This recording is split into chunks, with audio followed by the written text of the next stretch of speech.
Hello दोस्तों, welcome to our YouTube channel education point. दोस्तों आइए आज हम फिर बात करते हैं 9th क्लास का चैप्टर नंबर 8 गति। इसका एनसीईआरटी बुक से हम सवाल लेते हैं। एनसीईआरटी बुक पेज नंबर 110 का 110 में 3 सवाल है, जिसका पहला सवाल कुछ इस प्रकार से है। एक वस्तु के द्वारा कुछ दूरी तय की गई है।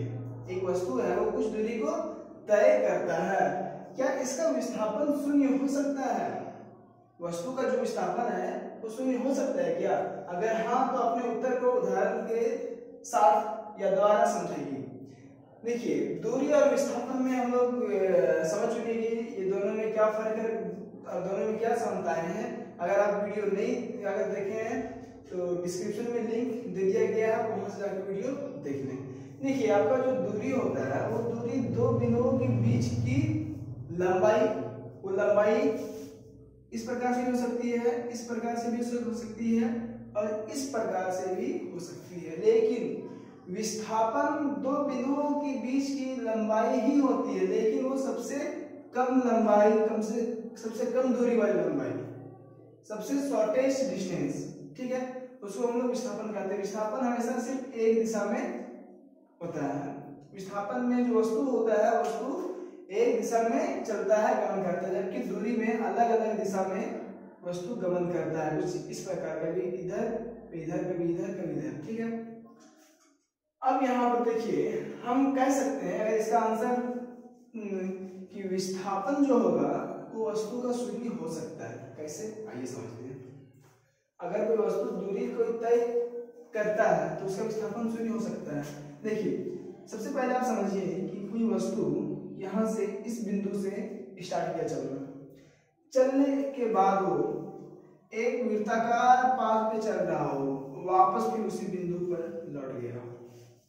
एक वृत्ताकार पाथ को तय करके वापस इसी बिंदु पर वो लौट गया। अगर ये इस वस्तु द्वारा तय की गई दूरी मान लीजिए 10 किलोमीटर है, लेकिन इसका विस्थापन क्या हुआ? शून्य। क्यों? विस्थापन का मतलब हुआ है कि दो बिंदुओं के बीच की शॉर्टेस्ट डिस्टेंस, लेकिन यहाँ पहला बिंदु भी यहीं पे है और अंतिम बिंदु भी यहीं पे है, तो दोनों के बीच में जो सीधा पाथ होगा, जो दूरी होगा सीधा पाथ का, वो होता है विस्थापन। लेकिन हम लोग क्या देख रहे हैं कि यहाँ दोनों बिंदु यहीं पर है, प्रारंभिक बिंदु भी यहीं पर है, अंतिम बिंदु भी उसी पॉइंट पे है। इसका मतलब ये हुआ कि दोनों बिंदुओं के बीच अगर स्ट्रेट लाइन खींचा जाए तो उसकी लंबाई, सीधा लाइन खींचा जाए तो उसकी लंबाई शून्य होगी। इसका मतलब ये हुआ कि वस्तु का विस्थापन शून्य होगा। और अगर इसको आप कुछ इस प्रकार से भी समझ ले सकते हैं। मान लीजिए कोई एक बच्चा एक बॉल को ऊपर फेंकता है। ऊपर फेंकने के बाद वो 5 किलोमीटर या 10 किलोमीटर, 10 मीटर ऊपर फेंकता है। ऊपर जाने के बाद वापस बॉल उसी दिशा में वहां पे लौट जाता है। अब क्या हुआ? वस्तु 5-10 मीटर ऊपर गया, फिर 10 मीटर नीचे आया। मतलब क्या हुआ कि वस्तु द्वारा तय की गई दूरी 20 मीटर हो गई, लेकिन वस्तु का विस्थापन, बॉल का जो है विस्थापन, वो शून्य होगा। क्यों? क्योंकि यहाँ पर आपका जो बॉल का स्टार्टिंग जो बिंदु है, प्रारंभिक बिंदु और अंतिम बिंदु, दोनों एक ही पॉइंट पे लाई कर रहे हैं ना। तो दो बिंदुओं बीच की शॉर्टेस्ट डिस्टेंस को हम लोग बोलते हैं विस्थापन। लेकिन यहाँ दोनों बिंदु एक ही पॉइंट पे है, तो दोनों के बीच का जो डिस्टेंस होगा, जो दूरी होगी, वो शून्य होगी।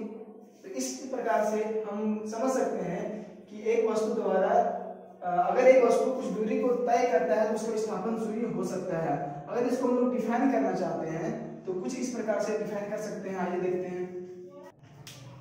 हाँ, तो इसको हम लोग इस प्रकार से डिफाइन कर सकते हैं। हाँ, वस्तु द्वारा वस्तु का विस्थापन शून्य हो सकता है। मान लीजिए एक वस्तु एक वृत्ताकार पथ पर गमन कर रहा हो और वस्तु कुछ दूरी तय करने के बाद वापस प्रारंभिक बिंदु पर पहुंच जाता है, तो इस प्रकार वस्तु द्वारा तय की गई दूरी का विस्थापन शून्य होगा।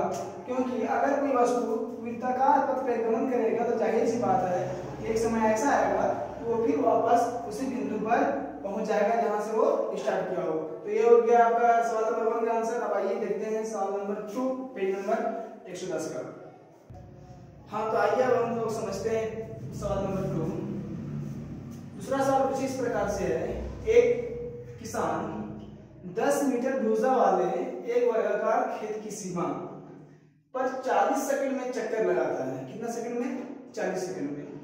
2 मिनट 20 सेकंड के बाद किसान का विस्थापन का परिमाण क्या होगा? मतलब कि जो 10 मीटर वाले भुजा वाले वर्गाकार खेत का चक्कर जो लगा रहा है किसान, वो अगर 2 मीटर 20 सेकंड तक लगातार चक्कर लगाते रहे तो उस किसान का विस्थापन क्या होगा? मतलब जिस बिंदु से वो चलना स्टार्ट किया था और उसका अंतिम बिंदु के बीच की सबसे कम दूरी क्या होगी? विस्थापन का मतलब वही हुआ स्टार्टिंग बिंदु और अंतिम बिंदु के बीच की सबसे कम दूरी। ठीक है, अब आइए हम देखते हैं। सबसे पहले एक वर्गाकार बनाते हैं। मान लीजिए ये एक वर्गाकार खेत है। वर्गाकार खेत की भुजा कितनी दूर की है? 10 मीटर। मतलब ये सभी भुजाएं 10 मीटर की होगी।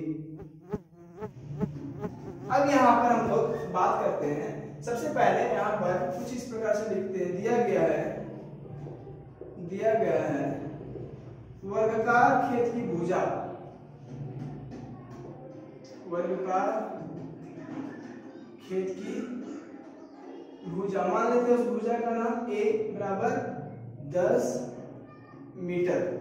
ठीक है, उसके बाद एक चक्कर में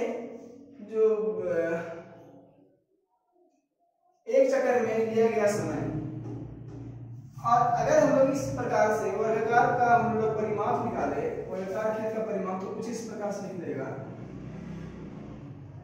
वर्गाकार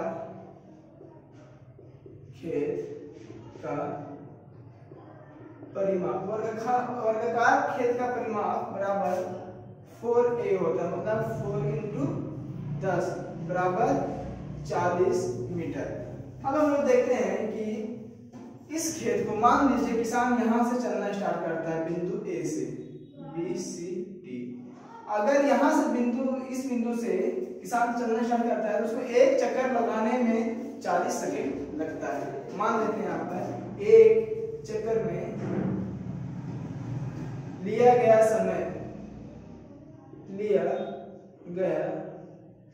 समय बराबर 40 सेकंड। वर्गाकार खेत का परिमाप 40 मीटर है और एक चक्कर में लिया गया समय 40 सेकंड। ठीक है, इसका मतलब ये हुआ कि 40 सेकंड में जो दूरी तय की है वो 40 मीटर है। एक किसान इस बिंदु से स्टार्ट करता है, यहां से चक्कर लगाते हुए यहां तक आता है। इसका मतलब ये हुआ वह किसान 40 मीटर का दूरी तय करता है और कितना समय लेता है? 40 सेकंड। तो हम लोग लिख सकते हैं कि 40 सेकंड में वो 40 मीटर दूरी तय करता है। अगर वो 40 सेकंड में 40 मीटर दूरी तय करता है तो 1 सेकंड में वो 1 मीटर दूरी तय करेगा। मतलब 40 डिवाइडेड बाय 40 बराबर 1 मीटर। आपको मालूम होगा कि अगर मान लीजिए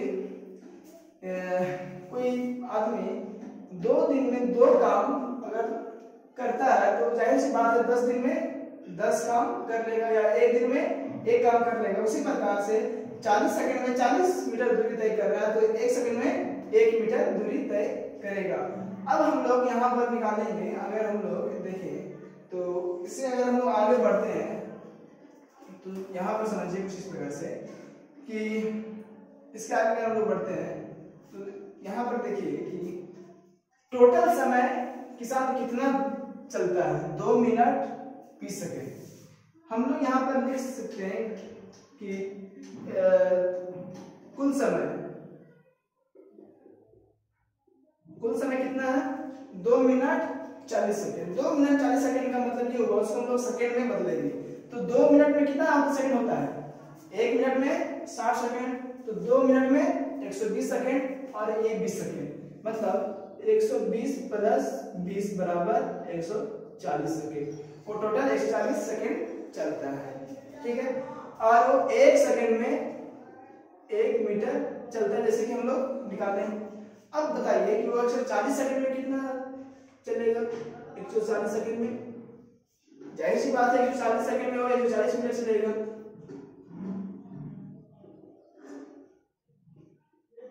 अगर वो 1 सेकंड में 1 मीटर चल रहा है, या इसको इस प्रकार से लिखे 40 सेकंड में 40 मीटर, 1 सेकंड में 1 मीटर, 140 सेकंड में 140 मीटर। ठीक है, अब यहाँ पर देखते हैं कि वो कितना चक्कर लगाता है। अगर हम लोग चक्कर को निकालना चाहेंगे तो देखिए किसान द्वारा लगाया गया चक्कर, किसान द्वारा लगाया गया चक्कर बराबर कितना हो जाएगा, टोटल दूरी बाय एक बार चक्कर का दूरी। मान लीजिए टोटल दूरी कितना तय करता है, 140 मीटर, और एक चक्कर में वो 40 मीटर दूरी तय करता है। अगर यहाँ से वो एक चक्कर लगाएगा तो वो 40 मीटर करता है। तो टोटल दूरी डिवाइडेड बाय एक चक्कर में लिया गया दूरी, वो हम लोग को दे देगा कितना चक्कर लगाया है। तो अगर इसको हम लोग डिवाइड करें तो 3.5 आता है। 3.5 का मतलब ये हुआ, अगर इस 0 को 0 से काट देंगे तो 3 चौका 4 दिया 12, और बचा यहाँ पर 2 में 0 लगाएंगे पॉइंट देंगे तो 4 बचे 20। 3.5 का मतलब ये हुआ कि वस्तु 3 चक्कर लगाता है पहले, उसके बाद फिर वो आधा चक्कर लगाता है। 0.5 का मतलब आधा, मतलब वस्तु यहाँ से स्टार्ट करता है और यहाँ चक्कर लगाता है, एक चक्कर, फिर ये दूसरा चक्कर लगाता है, फिर तीसरा चक्कर लगाता है, फिर यहाँ से लाकर यहाँ पर रुक जाता है। अब हम लोग को अगर विस्थापन निकालने के लिए बोलेगा किसका, क्या बोलते हैं, किसान का, तो जिस बिंदु से वो स्टार्ट किया और जिस बिंदु में वो जाकर रुका, उन दोनों के बीच की सबसे कम दूरी, ये इसका विस्थापन हो गया। विस्थापन क्या होगा, ए से सी की दूरी अगर हम लोग निकाल लेते हैं तो वो उसका विस्थापन हो गया। अब आइए हम लोग देखते हैं विस्थापन किस प्रकार से निकालते हैं। अब लोग एक क्या बोलते हैं परिमेय पढ़े होंगे, पाइथागोरस परिमेय। क्या, पाइथागोरस परिमेय। अगर हम लोग यहाँ फिगर में देखें तो हमको जनरली इस दूरी को निकालना है। अगर हम लोग इस भाग को मिटा दें तो हम लोग को यहाँ दिख रहा है कि समकोण त्रिभुज है। क्या है, समकोण त्रिभुज। समकोण त्रिभुज उस त्रिभुज कहते हैं जिसका एक कोण 90 डिग्री का हो। तो समकोण त्रिभुज के लिए एक पाइथागोरस परिमेय दिया गया है, जिसमें दिया गया है कि इसको बोलते हैं हम लोग कर्ण, इसको लंब, इसको आधार। बोलता है कर्ण का स्क्वायर बराबर लंब का स्क्वायर प्लस आधार का स्क्वायर। ये पाइथागोरस का एक परिमेय है। कर्ण क्या है, a से c, a से c का स्क्वायर। लंब क्या है, d से c, dc का स्क्वायर प्लस आधार क्या है, ad का स्क्वायर।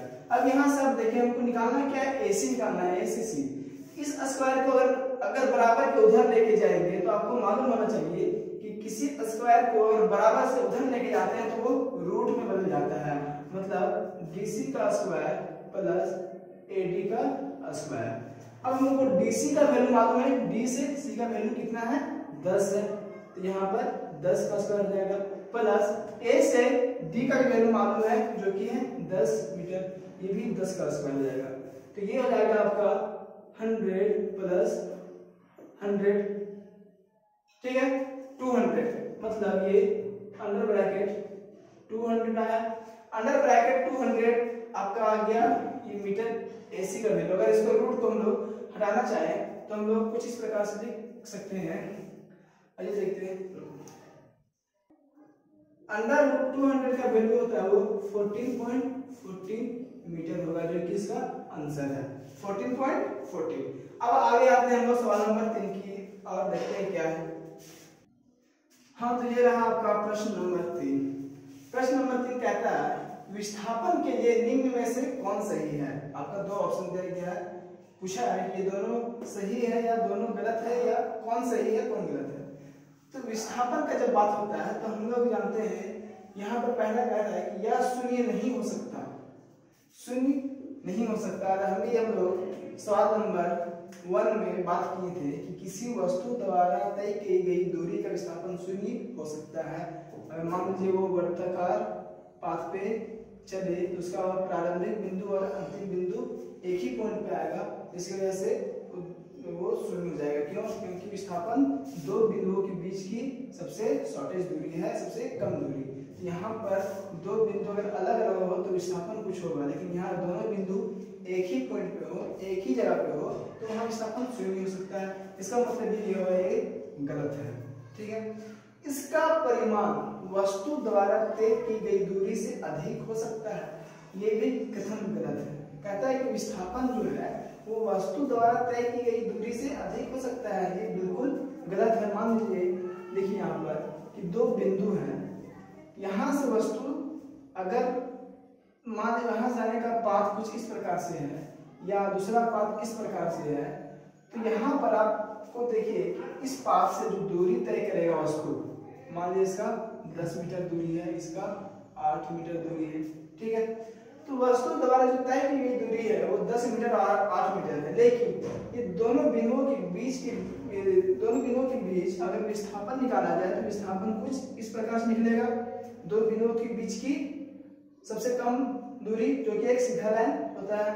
तो यहाँ अगर मान लीजिए कि रास्ता इसी पाथ पे हो तो भी और इसका दूरी 6 मीटर हो तो भी वस्तु द्वारा तय की गई दूरी 6 मीटर हो सकती है और विस्थापन भी 6 मीटर होगा, लेकिन विस्थापन अधिक नहीं होगा। जबकि दूरी कभी अधिक हो रहा है, यहाँ पर आप देख पा रहे हैं कि विस्थापन कितना है 6 मीटर, जो कि 6 मीटर ही रहेगा, लेकिन वस्तु का दूरी अगर इस पाथ से जाता है तो 10 मीटर हो जाएगा, इस पाथ से जाता है तो 8 मीटर हो जाएगा, और अगर इसी पाथ से जाता है तो 6 मीटर होगा। मतलब वस्तु का दूरी विस्थापन से हमेशा बड़ा या उसके बराबर होगा, ना कि विस्थापन से छोटा होगा। तो यह कथन गलत है कि वस्तु का विस्थापन दूरी से अधिक हो सकता है, ये गलत है।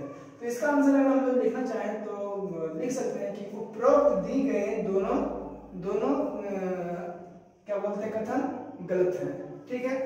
तो थैंक यू। अगर ये वीडियो आपको अच्छा लगे तो लाइक करें, शेयर करें और सब्सक्राइब करना ना भूलें। शुक्रिया।